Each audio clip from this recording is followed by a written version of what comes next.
mga abogado, mga usaping abogado na mas malinaw na pag-uusapan para mas maintindihan natin.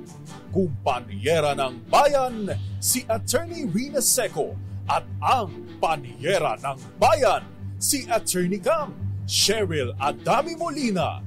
Dos Kumpanieras sa DZRH Radio, DZRH TV at DZRH Online. Bago mo kasuhan, bago ka pumirma, bago ka makipagkasundo, makinig muna sa Dos Kumpanieras. Dos Kumpanieras.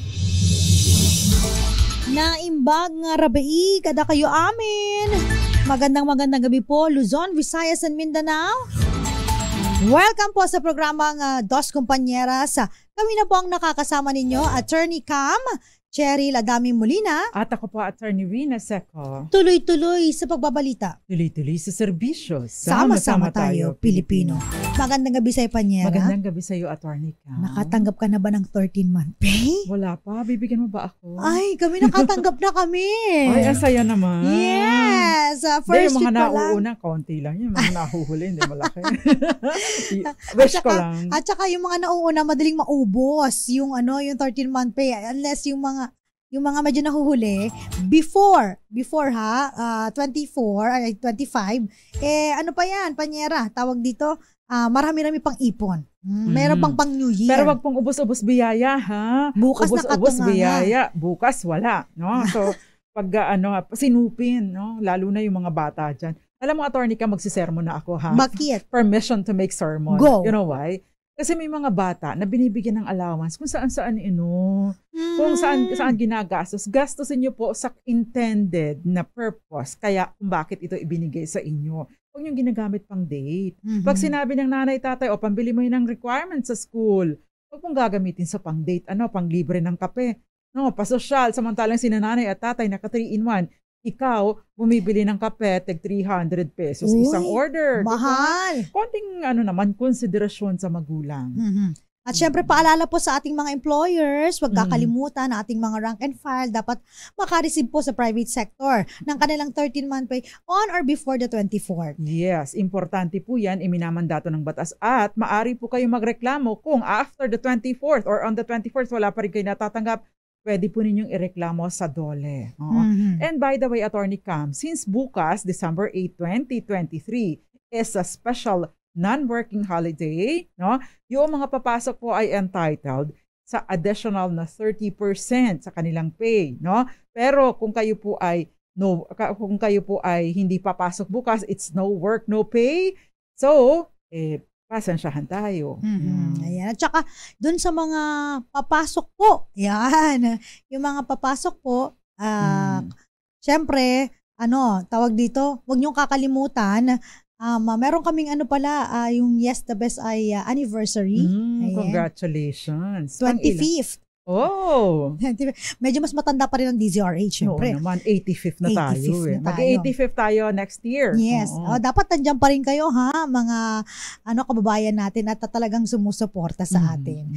Ayan, napakaganda po ng ating... Si Attorney Cam nga po pala, makat lang kita. Si Attorney Cam po ang original na DJ Rica Hera.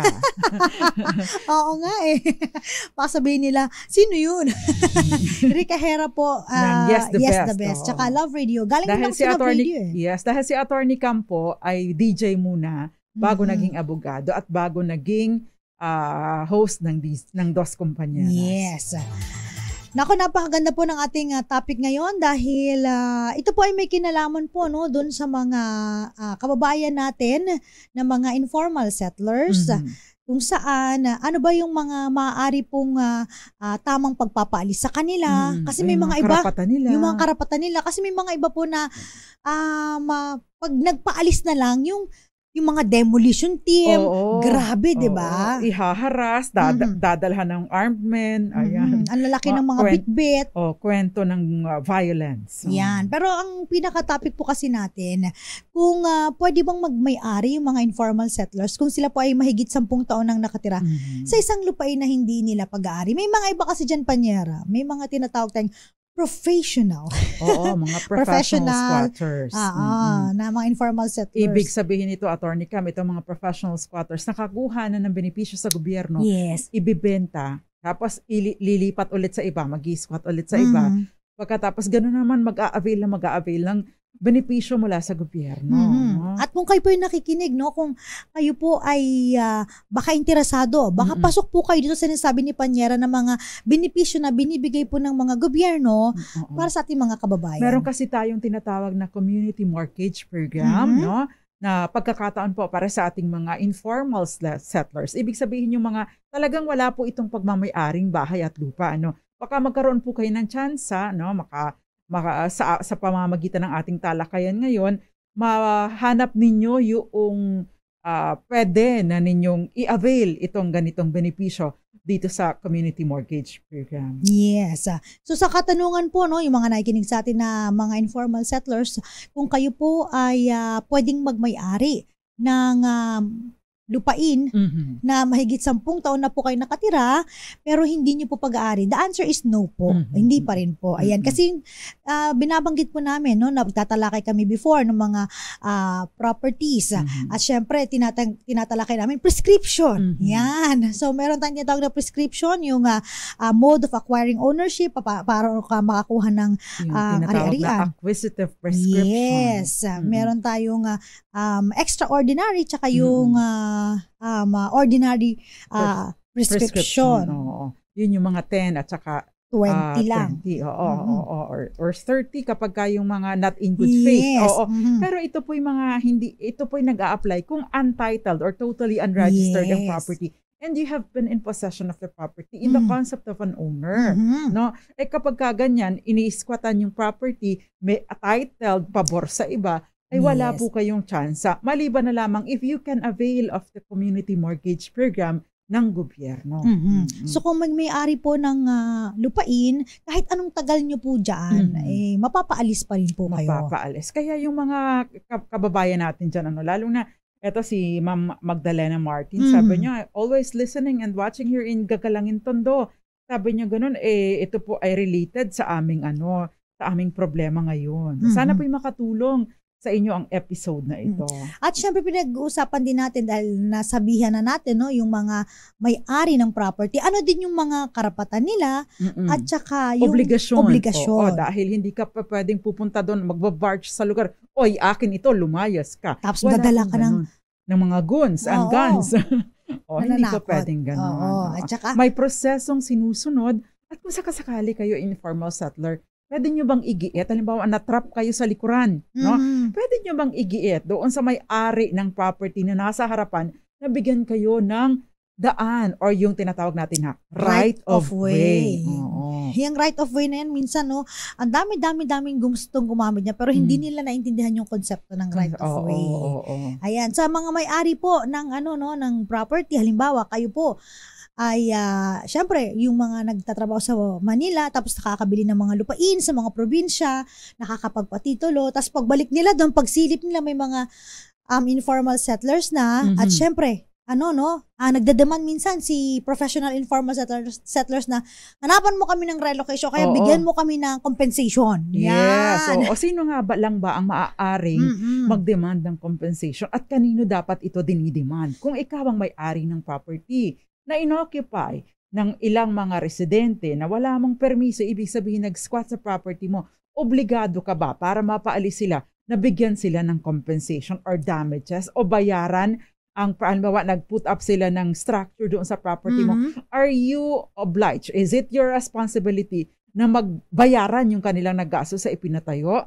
Yan po itatalakayin natin tonight. Pero Attorney Cam, tayo kaya ay mag-roll call muna. Yes, ayan yung mga nakatutok sa atin. Ako, ang dami pong nakatutok sa atin. Magandang gabi po. Magandang gabi po sa inyo. Maraming nanonood sa atin, Attorney Cam. Mag-roll call na tayo. Simulan natin, Attorney Cam, dito sa DZRH TV 4K live stream.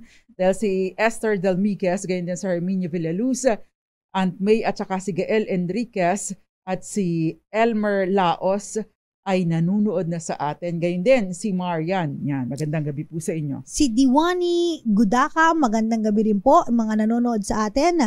Ganun din po sa mga nakatutok sa atin sa DZRH News Television, sila Maria Teresa Del Castillo, Sir Luding Bonggaling, magandang gabi po. Ayan, sino pa ba? Yung sa Dos Compañeras. Itong sa Dos Compañeras present, Gael Enriquez, Brian De Leon, Roxanne Costo, Jem Heromi. Gayun din si Kenneth Revel, sabi niya nag-check na ba ng attendance? Late ako eh. Ayan, bawal lang late.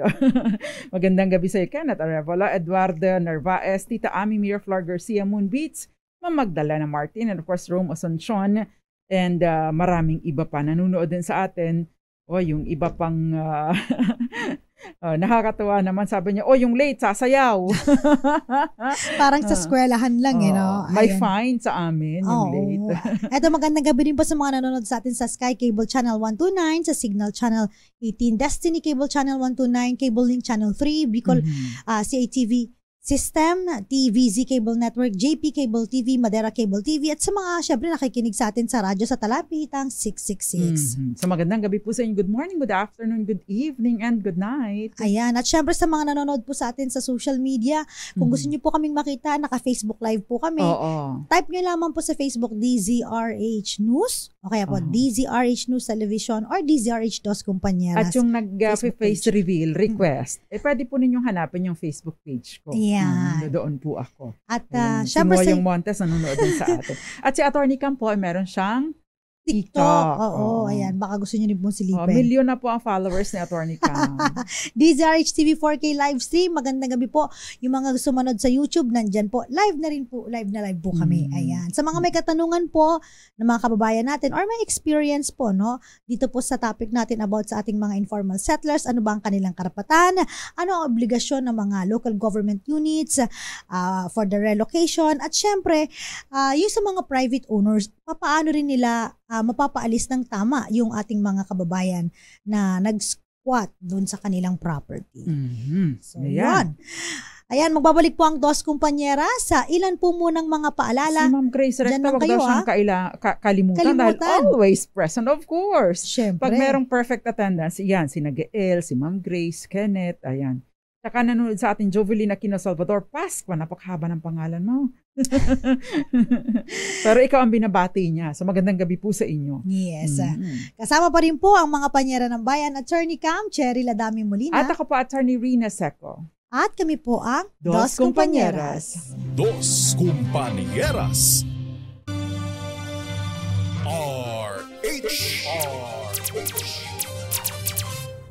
Dos Compañeras. Nagbabalik po, Dos Compañeras. Kasama pa rin po Attorney Cam, Cherry Ladami Molina. At ako po, Attorney Rina Seco. Pinag-uusapan po natin, of course, yung mga informal settlers.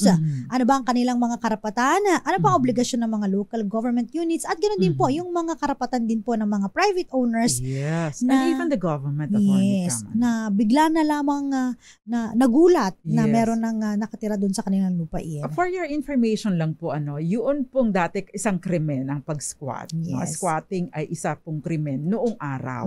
No? Pero na-decriminalize na po ito. Ibig sabihin, outlawed na po yung pagdideklara sa mga squatters as criminals. No? In fact, mali na po yung tawag na squatter. No? Although, pwede pa rin yung nag-squat. But squatter per se ay ipinagbabawal na po. Unless, of course, you're referring to mga professional squatters. But yung mga hindi naman kasi kasalanan ng tao na maging mahirap siya. Diba? Correct. Wala pong may kasalanan kung bakit ang isang tao ay mahirap. Maliban na lamang kung dati siyang can afford at wala talaga siyang ginagawa para sa buhay niya. Or winaldas niya ng walang kapararaka ng kanyang mga ari-arian. But hindi po kasalanan generally, hindi kasalanan ng isang tao na maging mahirap. Kaya hindi rin naman dapat na maparusahan ang tao sa pagiging mahirap niya. No? Yeah. So, kaya hindi na po ngayon isang krimen ang pagiging informal settler. Kasi biruin mo, panyera, di ba? Ikulong natin yan. Anong kaso? Mahirap Mahirap eh. O, diba? Diba? Pwede ba naman yun? Buti na lang din, panyera, at na wala na yan. So sa bagong batas, informal settler po ang tawag doon sa mga, yun yung politically correct term para sa mga nag-squat. Pero kasi usually talagang ginagamit pa rin ng mga iba. Squatter Squatter ka, yan eh. mali yun. Okay, o kaya yung tipong mga yung pang discriminate or pang humiliate or pang mamaliit sa iba, yun ang ginagamit nilang term. Lalong-lalo na sa amin kasi sa Dasmariñas, may mga iba dyan na biglang ang tawag namin ay barangay biglang sibol. Kasi nagsulputan biglang nila. nagsulputan. O baka naman kasi ito, Attorney Cam, relocation site. Yes. Kasi po sa ilalim po ng batas, no? Meron po mga tinatawag na mga relocation site. Meron din mga on-site, community mortgage program na matatalakay natin along the way. At yun lang, napansin ko, doon lang sa mga relocation site, medyo masikip, maliit ang hindi skinita, maayos ang development. Oo, nakalungkot. Dapat yung mga amenities. Kasi requirement din po kapag ka magtatayo ng housing. In fact, requirement po ng batas kapag may housing program ka na meron kang open space. Correct. Merong park na at least 100 square meters. No? Kaya pag ikaw ay magpatayo ng iyong subdivision kasama sa mga requirements, yung proper road network, yung mga facilities, patubig, pakuryente, at to make sure din na ito ay hindi siya bahagi ng aquifer or kaya ay kumbaga ay hindi ito bahagi ng protected area at hindi ito agricultural land. Kaya meron ng requirement ng development, kumbaga ay development program or permit mula sa local government unit. Kasi yun talaga first-hand experience saka first-hand observation sa mga relocation site, hindi pa rin po maayos. Yes, at saka dapat kawawa yung kababayan natin. Yung maayos na patubig tsaka daanan, pailaw. Tsaka ang sinasabi nga dapat yung may opportunity for employment, no? Hindi yung itatambak mo siya doon sa kawawang lugar. Natural, aalis at aalis yan, no? So, dapat maayos ang relocation site. Kasi pag nilagay mo lang sila sa isang bukirin, panyera, tapos walang means of survival. Oo, di ba? Hirap ng tubig. Talagang lalayas din sila. Mag-squat pa rin sila doon sa mga medyo, lugar kung saan may opportunity. May employment. Yan. Nagpapacheck ng attendance si Enrique Alcantara at si Ray Mendoza. Ganyan si Federico Bagisi at Jerry Cabral, Ngoyong Montes at Andy Marquez. Magandang gabi po sa inyo. Present! Next, Attorney Cam. Yung kanina pinag-uusapan natin, nabitin sila, kung yung mga private landowners po, na merong titulo, kung saan nag-squat po yung mga informal settlers, sa katanungan na required ba sila magbayad ng tinatawag natin na compensation o kaya na i-relocate itong mga nag-squat doon sa kanilang property? The answer is of course, no, hindi po. Kung kayo po ay may pag-aari, kung kayo po ay may pag-aari ng mga lupain at kayo po ay nagtatrabaho sa ibang lugar, pagbalik nyo, hindi nyo na fence, hindi nyo na bakuran, biglang may nakatayo na lang. Pag nag-demand ng compensation, wala po. Pero wala naman pong nagpe-preclude na magbigay ng financial assistance. Parang ganun. If you want. Pero hindi ka po obligado. Yes. Wala kang legal obligation to do that. So, hindi siya mandatory. It's voluntary. Yan. At syempre, ganun din po yung sinabi ni Panyera, para sa mga private owners, hindi po pwedeng magdala kayo ng mga goons, takutin ng mga nandun din po na nakatira. May tamang proseso rin po, para mapaayos. Kung madadaan po sa mabuting usapan, better. Yes. Actually, kapag magpapaalis ng occupant, sa illegal occupant or informal settler sa inyong lugar, meron pong tinatawag na 30-day prior notice. No? Pero after 30 days, hindi pa rin naman agad ito na-implement, Attorney Cam. No? In fact, merong 45 days pa na tinatawag na may pagkakataon, negotiation. Isa rin sa mga sinasabi ng batas na hindi ka pa pwedeng magpalayas, ng magpaalis o mag-cause ng demolition sa oras na masama ang panahon. No? At in fact, sinasabi din na dapat ito ay sa oras ng yung working hours, dahil baka mag-alanganin naman. Lahat ng magsiserve doon, ng pagpapaalis or demolition, dapat naka-uniforme, may listahan mismo ng mga taong kasali doon sa magdi-demolish. So, may stricto pa din po ang batas. This is to ensure na maiiwasan yung kaguluhan, Maiwasan din yung sapakan. Natatandaan nyo ba sa Davao, di ba? Si Mayor Sara Duterte, nagsiserve si sheriff ng, I think it was notice of demolition. Yes. Ayan. Pagdating ni Madam. Nagalat. Kasi malaki din mabigat din ang role, Attorney Cam, ng ating mga local government units. Pagdating no, sa pag-ensure ng mga karapatan ng ating especially mga informal settlers, no? Dahil pinapangalagaan din ng batas ang ating mga mahihirap. Sa katanungan na dapat po bang magbigay ng libreng pabahay ang gobyerno, ito po ba ay a matter of right o yung karapatan ng mga mahihirap na i-demand sa gobyerno na sila ay bigyan ng pabahay? Supposedly, yes. Ideally. Kaya lang kasi hindi naman kasi tayo kayang kargohin lahat ng gobyerno. Kasi kung lahat tayo ay magdidemand, no, as a matter of right na ito ay karapatan natin, no, bigyan tayong pabahay ng gobyerno, ay mauubos po, no, yung pondo ng gobyerno. Kasi di ba ideally, dapat ang gobyerno natin, ay diba? nagpo-provide ng mga socialized housing para sa ating mga homeless na mga kababayan. Ayan. At sa katanungan pa na tawag dito, meron pang ano dito yung mga professional squatter, sila ba ay laging nabibigyan ng oportunidad para sila po ay mabigyan ng mga housing? Kasi alam mo, mayroon akong experience pa niya na yung mga, syempre mga i-relocate nila, nag-check yan So, pangalan, ilan nakatira, yung mga ganun pa niya. Actually, nakakalusot yan by use of mga fraudulent machinations, panluloko, mapanlokong scheme. Kasi in the first place, no, kung hindi sila manluloko, hindi dapat sila nakaka-avail ng mga ganitong mga proyekto. Kasi intended lang talaga ito doon sa mga homeless individuals na hindi mga professional squatters. Yes, kaya pag-usapan natin, sino-sino pa ang mga eligible? Yung criteria. Yung karapat-dapat nabigyan. Qualified. Sa mga socialized housing program ng gobyerno. Yung tinatawag natin yung mga benepisyaryo ng ganito mga proyekto. Syempre unang-una, nabibigyan po dito yung mga Filipino citizen. Syempre naman. Kasi priority tayo. May mga iba kasi panyera, di ba? May mga nakikita tayong mga alien o tinatawag na mga foreigner na parang nandito sa Pilipinas tapos sila ay parang paghalagalan na lang yung ganon. So sila ba ay qualified na mabigyan ng pabahay ng gobyerno? And the answer is no, kasi ang priority natin yung mga Pilipino. Ayan. Ano pa? Syempre, kailangan po yung tinatawag natin na mga homeless, no? Underprivileged. At hindi po nagmamay-ari ng real property. Diba? Kasi hindi ka makaka-avail ng mga benepisyong ganito. Ano lang ito, nire-reserva sa mga Pinoy na may pangangailangan. Yes. Although, of course, tayo din naman, may pangangailangan tayo. Pero pinaprioritize yung, sabi nga nila, those who have less in life should have more in law. So, binibigyan ng mas matinding pangangalaga dapat. No? Kaya lang kasi hindi naman ito natutupad sa lahat ng pagkakataon. So kung halimbawa ikaw ay may title na property, no? Nakabili ka ng kahit maliit lang na pangsakahan. So hindi ka na pwedeng mabigyan ng pabahay ng gobyerno.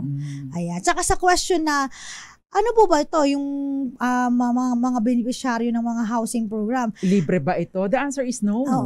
Babayaran mo pa din na mas mababa nga lang at sa mas mahabang mahabang panahon. No? Natatandaan ko dyan sa Puerto Princesa City sa Palawan, Atty. Cam, yung mga na-involve dati sa illegal fishing, yung paggamit ng mga dynamite, no? Ay tinulungan ng then Mayor Edward Hagidor na sumalangit na ang kanyang kaluluwa. But may mga proyekto siya para sa mga illegal na gumagawa ng mga illegal activities. At tinulungan din, nagkaroon ng mga housing program. In fact, napakaganda, Atty. Cam. Pagkatapos, train sila na maging tour guide ng mga bankero para sa mga bumibisita, mga turistang bumibisita sa Puerto Princesa City.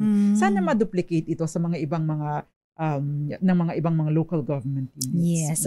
At sa katanungan po ng mga kababayan natin kung ang pabahay program po ba bahay lang o kasama po yung lupa. So depende mahirap po. Pero mahirap kasi na maliban na lang kung condo, may common areas. Pero mahirap kasi na bahay lang pong mamay-ari mo. So depende. May mga iba po kasi na parang yun nga, bahay lang. And then yung iba, lupa lang. Yan. Ikaw na magtatayo. Ilo-loan mo sa gobyerno kung saan man. At isa pa po sa mga requirements po, no? Criteria para mabigyan ka ng housing, socialized housing program ng gobyerno, ikaw dapat po ay hindi professional squatter. Yan. Yung tinatawag natin I think tinitingnan din kung ikaw ba ay may kakayahan na maghulog. Kasi iba, Atty. Cam, 600 pesos lang ang hulog or 1,000 piso ang hulog kada buwan. May mga ganun mga pagkakataon, no? So at least kahit papaano, ikaw dapat ay nagsusumikap na nagtatrabaho na hindi ka lang basta umaasa sa gobyerno. Yeah. So again po yung mga socialized housing po no sa mga tinatawag nating resettlement areas. Yan. Ipino-provide po yan ng local government unit, National Housing Authority in cooperation of course ng mga developers. At Saka again, yung mga national home mortgage, yes, ayan. importante po no, kailangan po may patubig, Pailaw, kalsada. Syempre yung mga waste disposal system importante rin. Kaya naalala mo Panyera, 'di ba, yung isang mga housing beneficiary, yung mga ating mga sundalo or kapulisan na binigyan sila ng pabahay pero walang kuryente. Kaya walang inoccupy tubig. nung, 'di ba, may nag-occupy doon yung mga kadamay. If we're not mistaken, no? So, paano mo matitirahan yun? Kung yun nga, basic necessity po. Di ba pag bibili ka, may importante tubig, tsaka aalis at aalis kuryente. talaga. Hindi ka mabubuhay ng walang tubig, kuryente. Although, sa mga probinsya, yan, kayang-kaya natin yan, ilaw. Kasi nagtatayo tubig, lang tayo ng walang tatayo poso. ng tubig poso. O kaya ilaw, wala ngang ilaw. So, resourceful tayo, meron tayong tuba-tuba. Anong tuba-tuba? Basta yun yung ginagawa yung lampara. At saka yung Panyera, yung digaas. O kaya merong, ang tawag sa amin doon, ano ba tawag kaya nito? Yung Aladdin, ang tawag sa amin yun, yung pinapump. Yung mga ganon. Kaya lang kasi, napakahirap na din ng ganung panahon. Tsaka po yung ang hirap maghanap ng bukal. Ayan, isa para pa. sa yung sa patubig. Kasi meron daw doon talaga mga spots sa mga bukal. Yan. Kasi kung maghuhukay ka naman, napakalalim na maghuhukayin kung magtatayo ka ng tubig poso. And by the way, hindi po, dinidiscourage na po ang tubig poso kasi pinapalalim po ninyo, ang tawag doon, bumababa ang tubig, ang lupa. So, maaring lumubog tayo. So, yun po ang dinidiscourage nila. Magandang gabi po muna kay... nasa na nga ba ito? Ito si Ria Soto, gayon din si Marlon Ranada and Victoria Talisik dyan sa Negros Occidental. Ay, bagong listener natin ito, Attorney Cam. Si May Ambrosio at nanonood sila ni Nanay Norma Apura na lagi nanonood sa Siding Rizal. Magandang gabi po sa inyo. And Armando Leva Jr. and Nanay Rose Fernandez, gayon din si Ivy Gutierrez sa Tayug, Pangasinan. Yan. Pag-usapan pala natin, no? Kailan ba nagaganap itong mga eviction at demolition sa ating mga kababahay may informal settler? Kasi ang dinidiscourage po talaga yung eviction tsaka demolition. Lalo na kapag government-owned properties. No? Ito usual na nangyayari, yung eviction and demolition sa mga privately owned properties. Kasi syempre, yung may-ari would always assert na, okay, akin yan, mapapakinabangan ko yan. Pinapayagan lamang po no, yung eviction, demolition, bukod sa sinabi ni Panyera, kapag halimbawa po yung mga lugar po kung saan maaari po silang manganib. Ayan, katulad ng mga tabi ng riles. Yan, tabi ng mga creek. Mga ganyan. Yan. So, yung mga garbage dumps. Kasi di ba maraming mga nakatira dati dun sa mga tambakan ng basura. Yes. So, dyan sa, ano nga ang tawag doon dati? Yung gumuho dyan sa Cherry Hills, di ba? May mga ganun pa.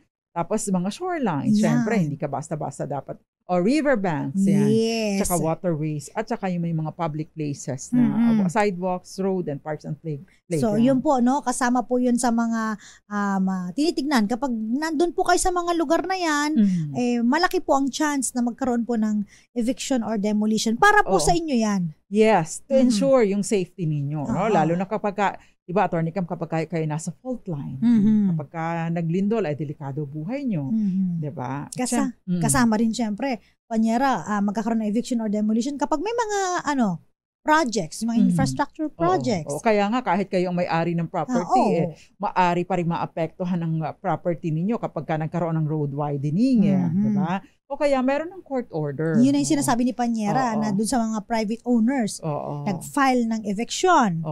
Dun sa sa korte. Ayun po, no. Pero kapag nagkaroon na po ng demolition at saka eviction, meron pong mga tamang proseso para mapaalis po yung ating mga informal settlers. Siyempre hindi nawawala yung prior notice. Dapat notified ka, no. Oo, alam mo, binibigyan ka ng sapat na pagkakataon para makahanap ng iyong lilipatan. Ayan. At syempre, kasama rin po dyan yung magkakaroon po kayo ng mga consultations on the matter of resettlement, no?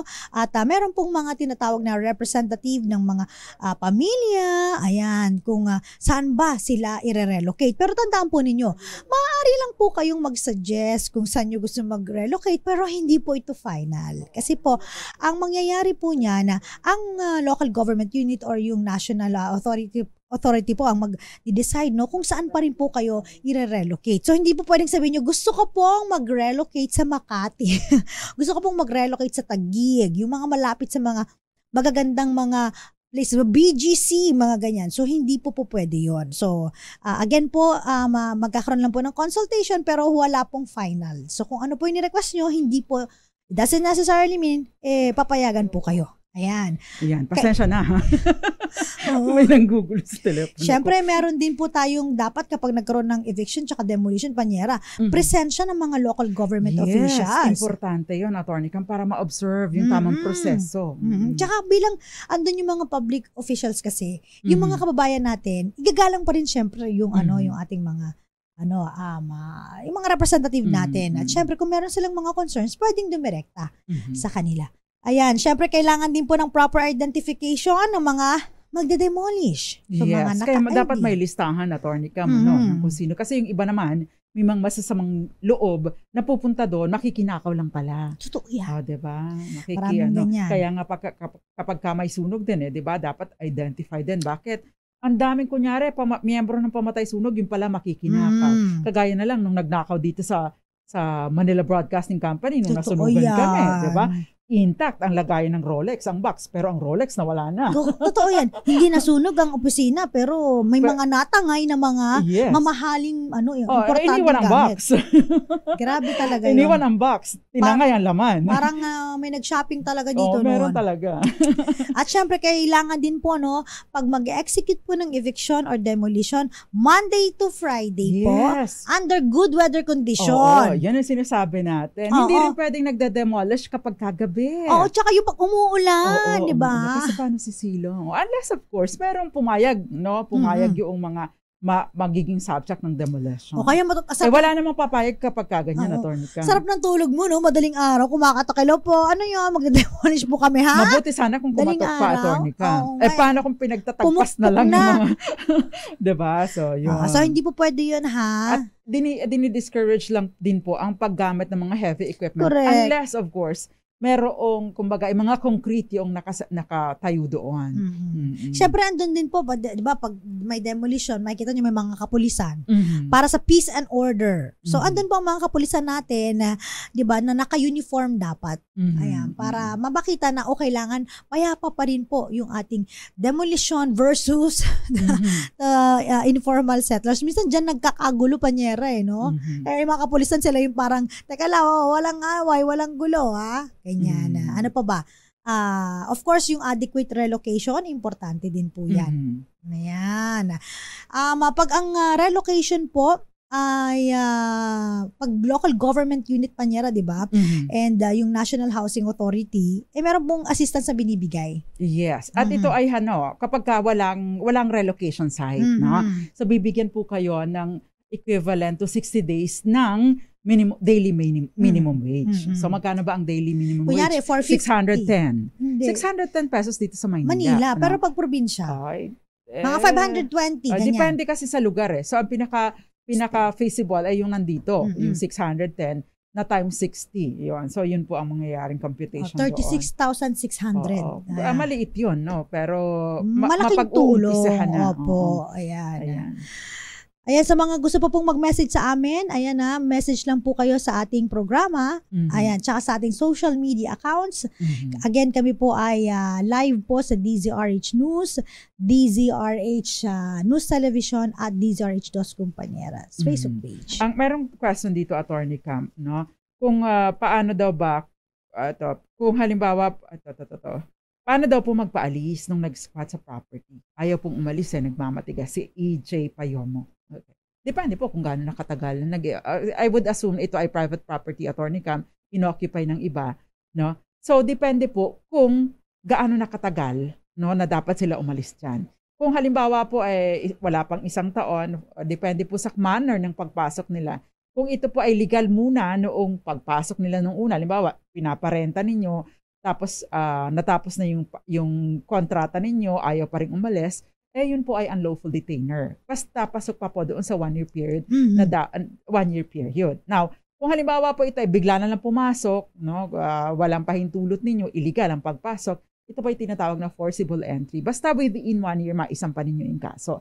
Now, pag lumagpas na yung 1 year, pupunta kayo sa regional trial court, ito po yung tinatawag na action publicana or action para to recover possession of your property. So, wag niyo na pong paaabutin sa ganun. So, i-exercise niyo na po ang inyong karapatan. Yes. Huwag Kaya dapat alerto. patulog-tulog. Oo, dapat alerto. Huwag patulog-tulog sa pansitan. Pero kung tinatanong nyo na pwede bang mag-ripen into ownership, syempre hindi. Hindi po pwedeng mag-ripen into ownership yung mga ganong sitwasyon. Especially, no, established naman na kayo ang may-ari at wala din namang claim, no, ng ownership. Yes. Magbabalik po ang Dos Kumpanyeras. Ilan po munang mga paalala. Diyan lamang po kayo, nakakasama pa rin po Attorney Cam, Cheryl Adaming Molina. At ako pa, Attorney Rina Seco. At kami po ang Dos Kumpanyeras. Oras po natin, alas 7:16. Dos Kumpanya. DZRH Dos Kumpanyeras, kasama ang mga panyera ng bayan, Attorney Cam, Cheryl Adaming Molina. At Attorney Rina Seco. Yes, so ibatiin lang natin yung mga nakatutok sa atin ngayon na laging nakasubaybay. Teka lang, yung mga nanonood sa atin while driving. Oy, eyes on the road, ha? Yes. Si Armanda Leyva Jr. nanonood sa atin. Sabi ni Victoria Talisic, yung sinasabi niya, yung Smoky Mountain po. Ay, oo, totoo. Ay, oo nga, tama. Oo. Thank you. Of course, batiin ulit natin dahil tuwan-tuwa si Nanay. Si Nanay Norma Apura dyan sa Rizal. Magandang gabi po sa inyo. Salamat po sa pagtutok. And nanonood sa atin si Kenneth Villarosa Arceo. Thank you so much for watching. Ganyan din yung mga iba pa nating tagapanood dyan. Magandang gabi po. Si Totoy Badeo. Ito naman ay ipinanganak daw siya sa Barangay Tungib sa Benavista, Marinduque noong 1954. Namumroblema siya tungkol sa kanyang birth certificate, delayed late registration. Pwede po kayo magpa-register dyan kung saang lugar man kayo ngayon. No? Medyo matatagalan lang dahil kailangan bumalik pa doon sa Marinduque, sa Benavista, yung record ninyo. Pero pwede po ninyong gawin dyan kahit nasaan man kayong lugar sa Pilipinas. Marlon Ranada Reyes Soto, magandang gabi po. Nanonood sa Negros Occidental, Victoria Talisik. Ganun din po si Saturnino Laway Sr. At yung driver daw ni Ganda Wanda, si Alejandro Gile. Nakikinig sa atin, no? Okay, magandang gabi din po, Merlinda Bio Ibale, dyan sa Bicol. Good evening po sa inyo. At saka itong si taga-Pulilan, Bulacan na, pwede po kayo mag-apply dyan, no? Delayed registration, late registration. Totoy Badeo, Jose Badeo, 69 years old, dyan sa Pulilan, Bulacan. Kuya Alejandro Gulye, na laging nakikinig daw sa atin. O, ingatan nyo yan si DJ Ganda Wanda, ha? Dapat, safe and sound. So, dahan-dahan lang po sa pagdadrive. Si Eds Maglakas at saka si Kaloy Pascual, nanonood sa atin. Attorney Cam, binanggit na natin earlier yung tungkol din sa CMP, Community Mortgage Program ng gobyerno. Ito po yung proyekto ng gobyerno kung saan itong mga homeless individuals, mga walang pagmamay-ari na mga lupa o bahay, ay maari pong mag-apply. Pero ang requirement po nito para maka-apply kayo ng Community Mortgage Program, kung halimbawa po kayo in an area na maramihan na kayo, you have to set up a homeowners association. Tapos mag-coordinate po kayo sa inyong mayor, city mayor or municipal mayor para matulungan kayo mag-set up ng community mortgage program or maka-avail ng community mortgage program. Anong ibig sabihin nito? Na maari pong bilhin ng gobyerno ang property na pagmamay-ari ng iba para i-set up ito para kayo doon kayo ang maghuhulog sa gobyerno. May mga requirements po ito na of course, unang-unang requirement syempre, dapat kayo ay doon na nakatira, no? Pangalawa, hindi kayo isa o dalawang bahay lang, no? Kayo ay medyo may karamihan na. At syempre, yung homeowners association at coordination with the local government unit na magsusuporta sa inyo dahil primarily ang local government unit ang tutulong sa inyo at i-refer kayo doon sa sa housing, no? Anong tawag doon, Attorney Cam? Housing and National Housing Finance Corporation, so something like that. Yan. National Housing Mortgage. Social Housing Finance Corporation. Okay. Pati yung National Home Mortgage Finance Corporation. Okay. So ito yung iba't ibang klase. Merong resettlement, ililipat kayo sa ibang lugar dahil hindi pumayag yung may-ari ng property, o kaya naman ay hindi siya safe or hindi siya appropriate para gawing residential area, o kaya naman ay on-site. Kagaya ng yung mga kakilala natin na marami na sila, doon na sila, nag-set up na sila ng community, pwede po yan. And of course, may mga special projects ng gobyerno. And kasama po dito yung mga home lot, no? Yung mga 1,000 square meters hanggang 500 square meters, 500 square meters hanggang 1,000 square meters na provided na yung 10% of that, no? Allotted, no? Para sa inyong bahay. No? So, kumbaga, farm lot, tapos may bahay na kayo, isa-set up, tapos babayaran ninyo ito over a period of depende sa maging arrangement niyo 20-25 years sa mas murang halaga. Gobyerno ang unang sasakop or sasalo doon sa initial na babayaran niyo. Ayan. Eto nga, may nag-message din sa atin. Paano naman po kami? Ang pamilya ko po ay meron po kaming property dito po sa untitled land naman po ito. So, nag-decide po kami na i-improve ang aming ancestral house. Ayan. So, nagkaroon po kami ng construction. Ngayon po, yung isang barangay official ay nag-demand po na itigil daw po namin ang aming construction at in fact, dinimolish po yung parte na in-improve po sa bahay namin. Ang sabi niya, justified daw po yung demolition na ginawa kasi wala daw po kaming building permit. At kami daw po ay makukonsiderang mga professional squatter. So, ang tanong niya, may kapangyarihan po ba ang barangay official na kami po ay paalisin sa property? Ayan, tama po ba siya? Okay, ngayon po pinag-usapan natin kanina yung tamang proseso ng pagde-demolish. Ang barangay official po ay walang karapatan na mag-demolish ng property. At saka po, kung halimbawa ang baseline po is because wala pong building permit, ang magsasabi po niyan ay yung mga building official sa local government. Yung nasa munisipyo or city. So, tandaan po ninyo kasi kung halimbawa meron po kayong mga i-improve sa mga properties ninyo, whether magkakaroon kunyari first floor, magiging second to third floor. So, kailangan nyo po ng building permit sa munisipyo. Kasi titingnan nyo ang integrity. Yes. Kung yung initially na mga foundation ba kayang isupport yung second or third floor. Correct. Kasi baka mamaya dyan, nagtayo kayo na wala kayong plano. Tama. Lalagay nyo. Kapag konting uyog lang, konting mahinang earthquake, baka biglang mag-collapse yan. So, meron po silang tinitignan na dapat po ay minimum qualification na para po makapagtayo po kayo ng ganito. Yun. By the way, kahit po yung pagpapabakod sa inyong lugar, kailangan pa rin po ng permit, no? Permit to fence, no? So, hindi po yan pwedeng, papabakuran ko to, okay na to, walang problema, pwede po kayong maharang dyan kasi ni-requirement din po ng batas na kayo ay kapag magpapabakod, merong permit mula sa LGU. So, importante po yan, ha? Tsaka for tax purposes din kasi, Panyera, di ba? Pag meron ng yung building, tumataas din yung property. Yes. Tataas din ang bayad mo sa amilyar. Yung iba kasi usually hindi nagpapaganyan because takot mataasan ng amilyar. Pero mas maigi po na safe po kayo, no? Kaysa yung babayaran po ninyo. Ito, yung question dito, halimbawa sa private property po nag-SWAT, ano po yun po bang may-ari obligadong mabigay ng bayad nag-occupy ng kanilang property? Nasagot na po natin, wala pong obligasyon ang may-ari ng property na magbigay pero walang pagbabawal sa kanya kung gugustuhin niyang magbigay. Kasi yung iba, Attorney Cam, nagbibigay na lang para or financial assistance para mas madali, no? Hindi na kailangang magkaso-kaso pa. So nag-o-offer ng kaysa magkaso pa, mag-o-offer na lang ng some sort of financial assistance para mas mapabilis ang pag-alis. Para hindi na dumaan sa korte, Panyera. Yes. At saka mas maayos yung kanilang usapan. Smooth lang. May question dito, Attorney. May karapatan Sige, po bang Panyera, mag-demand ng right of way ang mga squatters? Ayan. Generally po, under sa 649 ng Article 649 ng Civil Code, hindi po ito demandable kasi ang sinasabi, dapat ay yung may-ari yung nagdidemand, yung may legal right yung nagdidemand doon sa may-ari ng servient estate. Pero alam mo, Attorney Cam, I don't think naman na kapag dumulog ka sa korte ay hahayaan kang makulong, no? Hahayaan kang makulong ng huwes doon sa property na ino-occupy mo. Again, because that will be anti-poor na hindi ka bibigyan ng pagkakataon na makalabas-pasok doon sa property na ino-occupy mo just because ikaw ay nag-squat. sa property ng iba. So I think it's a matter of argumentation in court, no? Dahil basta lang ma-establish mo na ikaw ay nakulong because hindi ka naman papabayaan ng gobyerno na makulong basta-basta sa property ng iba. Ayan. Yes.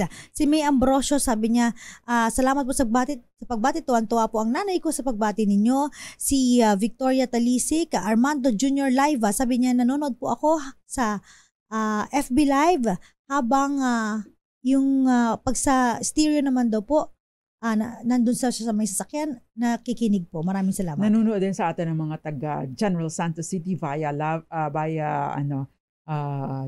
RH News FM General Santos. Si Romy Halimaw nanonood sa Baras Rizal. Halimaw talaga yung kanya apelido ba? Tsaka yung mga taga Puerto Princesa City, si Boboy Puertos. Ayan. Yakuza Baluyo, magandang gabi Nanay Vita and Nanay Connie Vista, magandang gabi po Papa Will and kay Mama Sinta dyan sa May Olongo po, magandang gabi po at sa mga taga Marcos Ilocos Norte. Mga Cruz, Revilla, Nabos, saka Manuba dyan sa Torrijos, Malibago, Torrijos, Marinduque, magandang gabi po and of course Ate Lily Baradi and family. At saka mga Soleta at mga Seko na din. Lahat ng mga kamag-anak na lang para isahan na lang, Attorney Cam. Maraming salamat po sa mga tumutok sa atin. Wala na po tayong oras. Sa mga susunod pang araw, tutok lang po kayo sa DZRH Dos Compañeras. Nakasama po ninyo mga panyera ng bayan. Ulit. Talaga ba? Christmas promo. Abangan niyo po yan. Ayan. Kasama niyo po. Ako po si Attorney Cam, Attorney Cheryl Adami Molina. At ako pa si Attorney Rina Seko. Tuloy-tuloy sa pagbabalita. Tuloy-tuloy sa serbisyo. Sama-sama tayo, Pilipino. Dos Compañeras.